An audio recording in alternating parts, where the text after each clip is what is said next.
अले का बोले? अले जो यार हम ना बताई। अले बता दे लतिया दई लाले तो तू तो बोल लेता। हाँ यार लात कैली। Ajay music recording studio Bargadwa.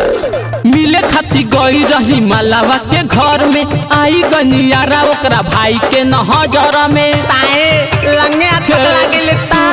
मिले खाती गई रही मलावा के घर में, आई गनियारा ओकरा भाई के नजर में। कैमरा लगैले रहे का हाथ बानी हम क्रिया, नजरिया न केहू से लहड़ी, नजरिया न केहू से लहड़ी।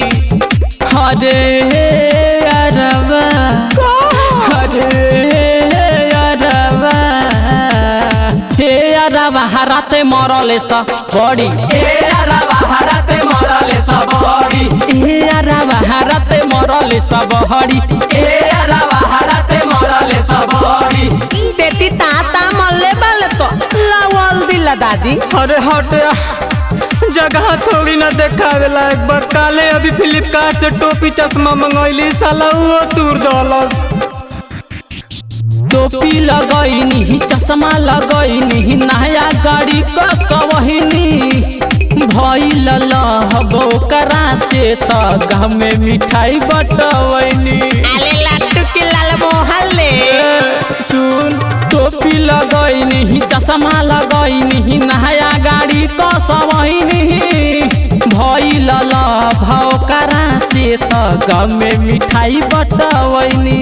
अले दिने बकियन हारेम बटले मरले बारे सजूता जूता गइल बा कजरी पहरी, अरे गइल बा कजरी पहरी। नेरो नेरो अरे अरबा बोल बेवा बोल भैया पानी हे अरबा हराते मरले सब हरी, हे अरबा हराते मरले सब हरी, हे अरबा हराते कुटले सब हरी, हे अरबा हराते हुकले सब हरी। अरे यारबा अरे पूरा भाई पटीदार मिलके साला जूता जूता लाठी लाठी चप्पल चप्पल बड़ी मरले सा यार। तका कल बेल चल हम दूध मंगवा देती, हल्दी दूध मिला के पीहे। भइल भारी हाला जनल समूहाला, कैसे के मुहमा देखाई, पूछी है जे पापा का हम बताई, गाड़ी भी गइल छोड़ाई।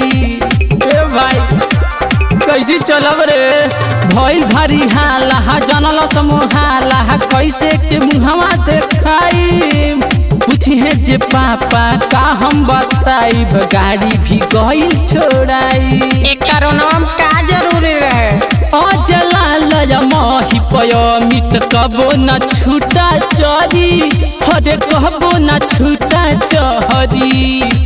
अरे मही पवा अरे अमितावा ए अरबा हराते कुटले सब हरी, ए अरबा हराते मरले सब हरी, ए भैया हराते मरले सब हरी, ए भैया हराते हुकले सब हरी। सुनो बाबू हमारे नाम से तो दुनिया कांपती थी, पर आज साला जूता खा गए।